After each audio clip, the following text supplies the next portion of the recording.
Kevin Durant, 19 years strong, 4 gold medals, 2 finals MVPs, 2 rings, season MVP, and in my opinion, the greatest pure scorer that's ever played basketball, man. Welcome to the Pivot, bro. Yes, sir. We are excited to have you, man. Appreciate it. For real. Channing Crowder, Fred Taylor, Ryan Clark, Pivot fam, thank y'all for pivoting with us. I watch everything, right? And especially any sort of like docuseries, documentary, because I like to know like who people are. Yeah. And then at the end of starting 5, as you are exiting, people are talking about statues.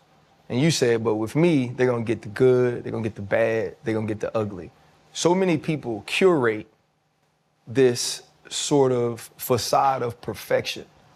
You seemed to move past that. Why are you so comfortable being authentically you? I mean, I think that's what connects with people on a deeper level, that authenticity. My goal is to always give a look to aspiring basketball players. I try to start there, inspire them and kind of get them to understand what it takes to be a professional every day, to get on this journey to be one of the best you can be at this craft specifically. So I didn't want to sugarcoat anything. I didn't want to cut any corners. I wanted to let them know the real in every situation I've been through, you know, how I honestly felt in the moment. And then as I progressed as a man, my view on a lot of things has changed, and I still update people on how I feel, you know? So I feel like as athletes, is a part of giving back to the generation after you is just pretty much opening your mind to them and letting them know what you're going through, man. I think it's simple. It's not, you know, I think once they hear this type of stuff, they realize we all going through the same things. Yeah. However you may feel about Kevin Durant, because of the decision he made to join the Golden State Warriors, it's one thing that you cannot say about him, and you can't say he's fake. You can't say none of that, man, because out of all the NBA superstars, you get the real him. And like you said, whether it's good, the bad, or ugly, you're going to get the real KD at all times, man. So you got to appreciate that, man, because with guys like LeBron, it seemed like it's a lot of fakeness, man. And I had seen that on another podcast, one of his former teammates talking about him being fake, man. So with KD, you got to appreciate that. And bro, as you say, grow as a man, mature, whatever it is. They used to call you the nicest man in the NBA. There was a quote you said, "Nice don't make you weak." Yeah. It seems like through the years, bro, you just started getting a little curmudgeonous. Like what? I never heard that one. Do you feel it? Because we all see it. Like, I mean, is it the fame beating you up? Is it just all the attention? You can't go nowhere by yourself. Like you're changing.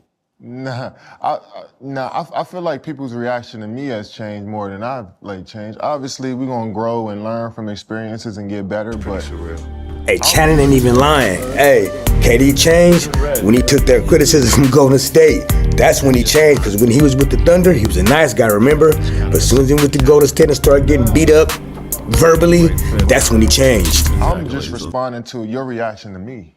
You don't have to say the things that you say to me.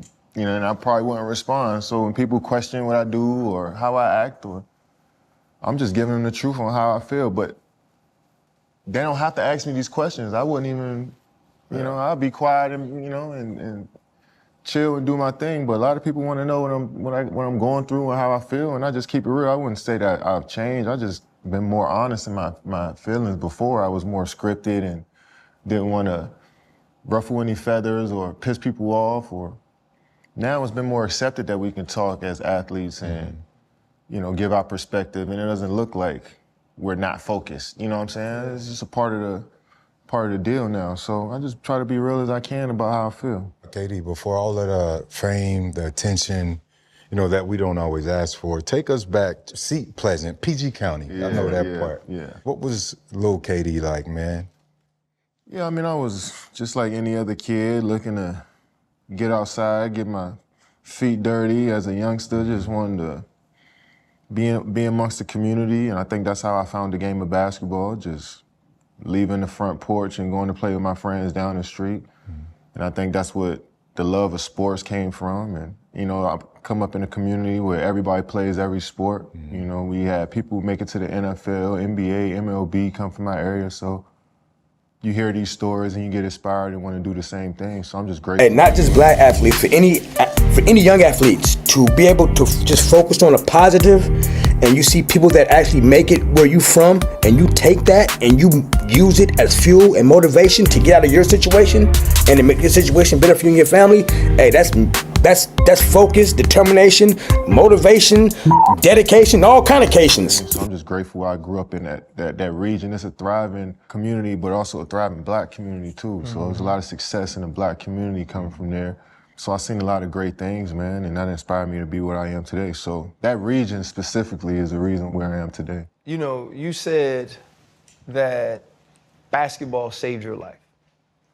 You know, and part of the community you come from, PG County, like, you know, I played ball in Washington. Yeah. It's heavy African American. There are impoverished areas there, and there are things that people who are like us understand, like, this isn't a bad human, he's just trying to survive. Yeah. He's just trying to eat. How did seeing those things around you affect your mindset on making it and getting out of those circumstances? To be honest, man, I felt inspired to get out of certain situations. Also felt like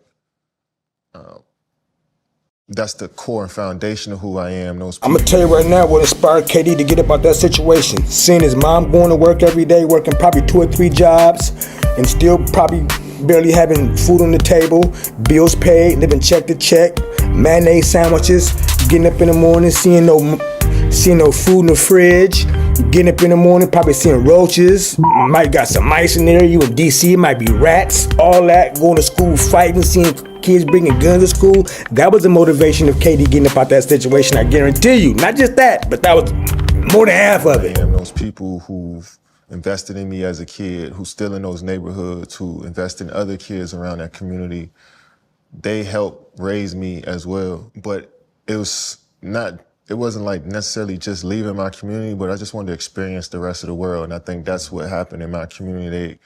They encouraged us to think like that. They encouraged us to want to see other parts of the world. And that's always what I've been on, a journey just to experience as much as I can while I'm living. And all of that started from, you know, the grown-ups in my neighborhood always nudging us to do different things, to explore our minds and explore who we are as individuals. Because I've come up in mid-90s, early 2000s, so before that period, it was a lot of drug, politic, murder. It was a lot of that in that region, the DC, PG County area. So I felt like the aftermath of that, those people who survived that wanted to teach the younger generation to think a little bigger.